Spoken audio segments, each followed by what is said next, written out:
자, 오늘은 서울에 시원하게 비가 내렸습니다. 그래서 비가 오랜만에 오니까 미세먼지가 깔끔하게 씻겨져 내려가고, 제가 어릴 때 비가 내리면 저희 때는 만화책을 사러 갔어요. 그래서 만화방에 막 뛰어가가지고 50원에 한 권씩 빌려오는 거예요. 그래서 배 깔고 이렇게 봤던 기억이 납니다.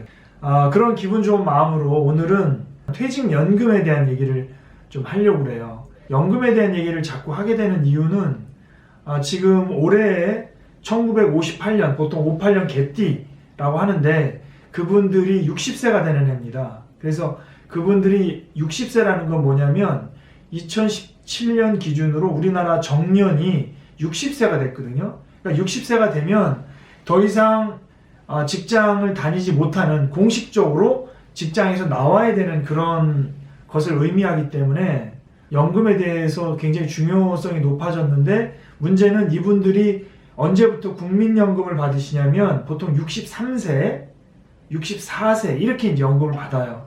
그러면 60세에 직장을 나와서 급여가 끊어졌는데 그 3년 동안 급여가 없다는 거죠. 이걸 우리는 보릿고개다 이렇게 얘기합니다. 평생 20-30년 월급이 나오다가 월급이 안 나오는 그 기간이 한 3년 정도 되면 상당히 당혹감을 느끼게 됩니다. 그래서 상당히 중요하게 생각하는 게 연금인데, 그 중에 퇴직연금이 최근에 들어서 중요하게 여기고 있는 이유는 이 소중한 퇴직연금의 수익률이 우리가 은행 예금보다도 덜하고 있다는 거예요. 정기 예금 금리가 보통 작년 기준으로 1.69%, 2%가 안 되는데 우리 퇴직연금의 수익률이 평균 1.49%가 돼요. 물가 상승률 2%를 감안하면 늘어나는 게 없는 거죠. 이거를 만약 지금 30세인 사람, 40세인 직장인이 만약 본인들이 지금 퇴직연금을 회사에서 가입하고 있다면 잘 생각해 봐야 될 게, 내 돈이 물가 상승률 대비해서 1%도 불어나지 않는다면 이거는 20년, 30년 일을 해도 원금밖에 안 된다는 얘기예요. 그래서 이게 굉장히 중요한 문제이기 때문에 오늘 퇴직연금에 대한 얘기를 좀 해보도록 하겠습니다. 근로자 퇴직급여 보장법이라는 법이 있어요. 보통 이거를 근태법이라고 하는데, 이 근태법에 대한 대상은 누가 되냐면 직장인이 되는 거예요. 근로자들. 그럼 직장인의 반대는 뭐냐? 사업가죠, 사업가.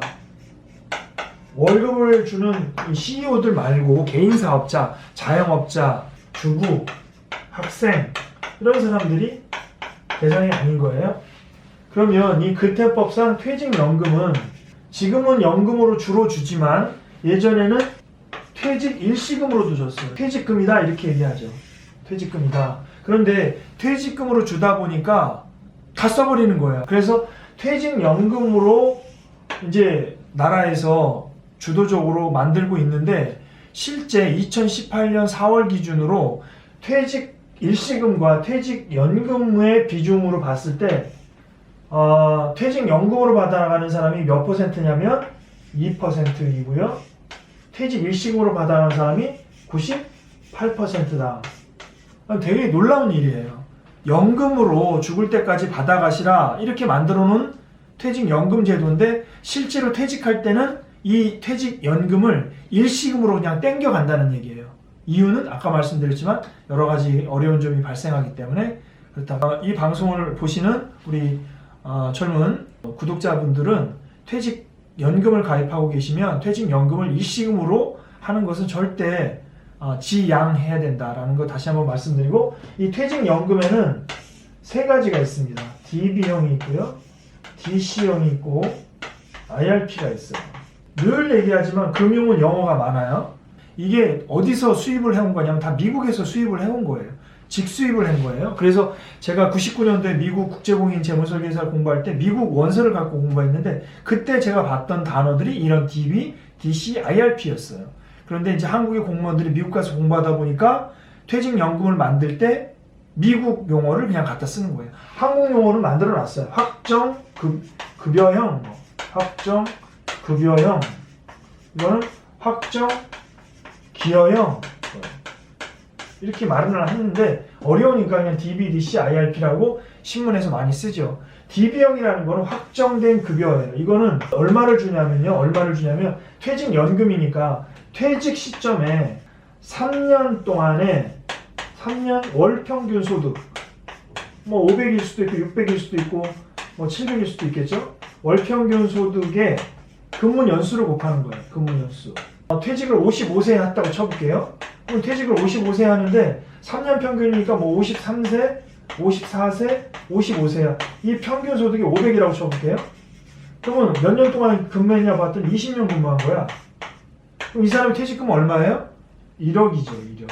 이 1억을 어떻게 나눠주는 거예요? 연금으로 쪼개서 나눠주는 거예요. 이 운용을 누가 하느냐? 20년 동안 퇴직금을 운용을 누가 하냐면 회사가 운영합니다. 그러니까 직원은 그냥 가만히 있는 거예요. 그러면 여기서 이제 왜 퇴직연금의 수익률이 1.5%밖에 안 되느냐가 이제 이해가 되는데, 회사가 운영하다 보니까 회사 운영하는 직원이 있을 거 아니에요. 직원이 만약에 운용을 해야 되는데 마이너스가 난 거예요. 주식형 펀드에 뭐 70% 넣었다가 주식형 펀드가 박살이 나면서 마이너스가 난 거야. 그러면 이 마이너스 된 부분을 누가 책임져야 돼요? 회사가 책임지고 원금을 보장해 줘야 되잖아. 그러니까 회사에서 혼날 테니까 어떻게 운용하겠어요? 공격적으로 하겠어요? 안정적으로 하겠어요? 안정적으로 할 수밖에 없는 거예요. 그러니까 수익률이 안 나는 다 정기 예금 같은 거에다만 직원들이 퇴직금을 다 갖다 넣는 거예요. 이 퇴직연금을 한 이유는 뭐냐면, 가장 큰 거는 옛날 퇴직 일시금으로 할 때는 회사가 퇴직금을 주겠다고 해놓고 회사 금고에 넣어놓는 거예요, 퇴직금을. 근데 갑자기 뭐 예를 들어 물건을 산다거나 공장을 확충할 때 돈이 없으면 어떻게 해요? 살짝 예산을 전용하는 거지. 퇴직금을 금고에서 빼가지고 퇴직금을 줘야 되는데 그 돈을 공장 확장하는데 돈 쓰고, 그래서 퇴직연금 제도를 만들어가지고 이거는 사회, 그러니까 회사 밖에다가 돈을 맡기는 거예요. 누구냐? 이게 은행이고 증권회사고 이게 보험회사예요. 이 보험회사가 이 돈을 맡아가지고 운용을 해주는데, 아까 말씀드린 대로 확정급여인 같은 경우는 회사에서 운용해야 되는데 이 직원이 안정적으로 하다 보니까 수익이 안 난다, 이런 얘기예요. 그래서 수익이 안 난다는 거고, DC형은 약간 좀 괜찮죠. 왜냐하면 확정기여형이야. 이거는 연봉에 매년 정산을 하는 거예요. 연봉의 12분의 1. 연봉이 만약에 1억이다. 1억의 12분의 1은 대충 1,000만 원. 그걸 월로 쪼개면 100만 원. 통장에 꽂아주는 거예요. 퇴직급여로. 그러면 그 퇴직급여를 가지고 누가 운용을 해? 누가? 직원이 자기가 선택한 은행, 증권, 보험사의 퇴직연금으로 운용하는 거예요. 결국 운용의 주체는 누구다? DB형은 회사가 운용해서 확정된 돈을 주면 되는 거고, DC형은 매년 누가 운용해? 직원이 운용하는 거예요. 내가. 그러니까 DC형 같은 경우는 내가 만약에 운용을 잘하면 수익이 플러스가 계속 나는 거고, 운용을 못하면 마이너스인데, 실제로 이런 거에 대해서 이 회사가 와가지고 설명을 해줘요. 우리 은행 걸로 하세요. 우리 증권 상품으로 하세요. 우리 보험 걸로 하세요. 하는데 이 DC형에 들어간 돈들이 어디에 몰리느냐? 원리금 보장 상품의 90%가 몰리고 있다, 이 얘기예요. 왜냐? 이 회사들이 그렇게 상품을 많이 판매하고 있기 때문에. 그래서 DC형도 본인이 주식형 펀드 같은 걸로 운용을 해서 수익률을 높일 수 있는데도 불구하고 여전히 1.5%라 이거예요. 거기에 이제 은행이나 증권이나 보험사가 뭘 가져가겠어요? 수수료를 또 가져가겠죠. 이 DC형은 잘 기억을 해둬야 될 게 뭐냐면, 주식형 펀드를 편입을 70%까지 할 수 있어요. 이 펀드에 대해서 잘 내가 알고 있다면 이 DC형 내 퇴직연금을 잘 굴릴 수 있다라는 거예요. 암만큼 불릴 수 있다. 암만큼. 모르면 안 되는 거죠. 보통 DB형과 DC형의 구조가 한 8대2 정도가 됩니다. 보통. 그래서 DC형 중에서 여러 가지 펀드가 있는데 이 중에 하나만 좀 알려드리고 싶은 펀드가 있는데, 그 중에 하나가 TDF 펀드라는 거예요. 조금 퇴직에 가까운 사람들이 이제 많이 권유를 받고 있는데 알아두시면 좋은 펀드라 말씀을 드릴게요. 이 TDF 펀드는 영어로 타겟 데이트 펀드예요. 날짜를 정해놓은 펀드예요. 그럼 이게 어떤 날짜냐면 퇴직 날짜예요. 퇴직 날짜. 예를 들어 60세 퇴직한다고 했을 때 60세 퇴직할 때까지는 공격적으로 투자하는 게 맞아요? 보수적이고 안정적으로 하는 게 맞아요? 공격적으로 하는 거예요. 잘하셨어요? 퇴직하고 나서는 공격적으로 해야 돼? 안정적으로 해야 돼? 안정적으로 해야 되는 거예요. 그렇죠? 그래서 이 TDF 펀드에 가입을 하면 내가 공격적으로 해야 될까? 보수적으로 해야 될까? 이런 거 고민하지 않아도 돼. 왜? 퇴직 날짜를 딱 정해놓고 여기까지는 공격적으로 하고 여기서부터는 안정적으로 알아서 펀드가 운영해 주는 거예요. 좋죠. 이건 주식과 채권인데 처음 시작할 때 주식에 한 80% 넣고요. 채권에 한 20% 넣는 거예요. 그러다가 가면 갈수록 80에서 70, 60, 50 이렇게 떨어지고요. 채권은 안전한 거죠. 원금 보장되는 거니까. 주식은 수익률이 높은 대신에 언제 망할지 모르는 거고 그래서 수익률이 높아. 그래서 30, 60일 때 40, 50일 때 50 이렇게 떨어지는데 보통 퇴직 시점에서 몇 프로로 맞추냐면 60세가 만약 퇴직한다고 하면 60세에 주식을 30, 채권을 70으로 맞추는 거예요. 60세에 만약에 주식이 완전히 날아갔어요. 폭발했어. 그러면 30은 날아가는 거야. 그렇죠? 그래도 얼마는 지켜? 70%는 지킨다는 거예요. 주식형 펀드의 수익률은 보통 평균 한 15% 나거든요. 보통 그러니까 일반 퇴직연금의 수익률보다 한 10배가 높은 거예요. 이게 분명히 좋은 거잖아요. 좋은 건데 좋은 만큼 위험도 높다라는 걸 아시고 대신에 TDF 펀드를 추천하는 이유는 나이가 들면 들수록 안전자산이 중요해지잖아요. 여기서 잃어버리면 일을 안 하는데 퇴직 이후에 일을 안 하는데 주식마저 주식으로 올인하다가 주식이 다 날아가면 노후 생활자금이 없잖아. TDF 펀드가 어떻게 결정되냐면 1978년에 태어났다. 그러면 퇴직하는 나이가 몇 살이냐? 나이. 그게 60세다. 그러면 1978년 더하기 내가 은퇴하는 나이를 70으로 하면 70을 더하면 되고 60에 퇴직하겠다면 60을 더하면 되는 거예요. 그러면 8, 3, 0, 2, 2038 펀드가 되는 거예요. 2040 펀드를 한다라고 한다면 퇴직 기간이 더 긴 거죠. 더 공격적이다 이렇게 보시면 되는 거예요. 그러면 2038 펀드보다 2035 펀드가 더 퇴직 기간이 땡겨지기 때문에 더 안전하다 이렇게 보시면 되는 거예요. 미국에 약 600조 원에 관련된 퇴직연금이 이 TDF 펀드에 운용되고 있기 때문에 그런 거예요. 젊으신 분들도 40대가 넘어가면 TDF 펀드의 일정 부분 운용하는 것도 좋겠다 이런 말씀을 드리는 거고요. 그 다음에 이제 IRP, Individual Retirement Pension이라고 했어요. 펜션. 개인 은퇴 연금 이렇게 되는데 이 IRP는 세 가지가 있어요. 어떤 게 있냐면 회사가 있어요. DB형이나 DC형을 운영할 수 있는 능력이 안 되는 아주 작은 회사가 퇴직연금을 할 때 이 IRP라는 걸 써요. 55세 5년 이상 납입하고 받을 수 있는 게 퇴직연금인데 50세에 퇴직한 거예요.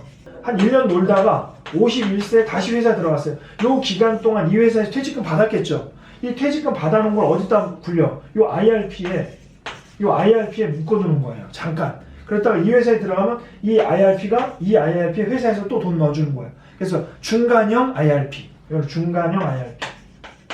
별로 의미 없어요. 그 다음에 마지막으로 이 개인형 IRP가 있는데 이 개인형 IRP가 뭐냐면 DB나 DC형을 하고 있는 일반 직장인이 이 개인형 IRP를 추가로 가입하는 거예요. 추가로. 왜 가입하냐면 이 IRP에 연 1,800만 원까지 납입할 수가 있거든요. 연 1,800이면 월 150만 원 정도 납입하는 거겠죠. 왜 좋으냐면 700만 원까지 세액공제를 해준다는 거예요. 세액공제. 세액공제를 한다는 얘기는 세금을 환급해준다는 거예요. 우리 2월에 정산, 12월에 월급 있잖아요. 얼마를 해주냐면 연봉이 5,500만 원이 안 되는 사람 16.5%를 돌려줘. 그럼 700만 원에 16.5%면 115만 원 정도가 돼요. 이 돈을 어차피 퇴직연금을 가입해서 자기가 연금으로 가져갈 건데 매년 115만 원을 돌려준단 말이야. 연한산 수익률이 몇 %예요? 16.5%라는 거예요. 16.5%.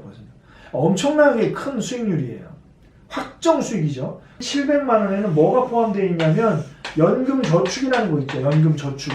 보험사에서도 하고 보험사에서 하는 연금저축보험, 증권사에서 하는 연금저축펀드, 은행에서 하는 연금저축 신탁이라는 게 있어요. 이 연금저축 신탁보험 펀드가 300만 원에서 400만 원까지 가입할 수 있거든요.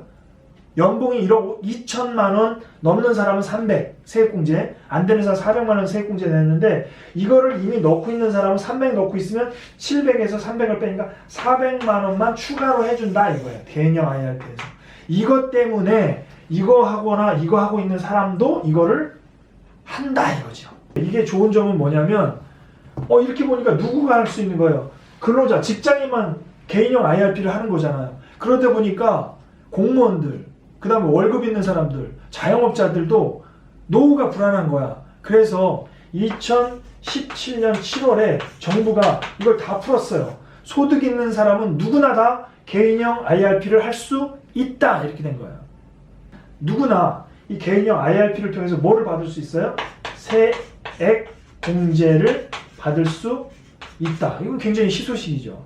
이 개인형 IRP를 운영할 때도 어떤 상품으로 증권사로 할 거냐, 은행으로 할 거냐, 보험사로 할 거냐, 그 회사 중에서 어떤 상품을 할 거냐를 여러분이 판단하실 때 주식형 펀드에 몇 프로가 들어가는지, 어떤 주식형 펀드에 들어가는지를 보고 매년 갱신할 수 있어요.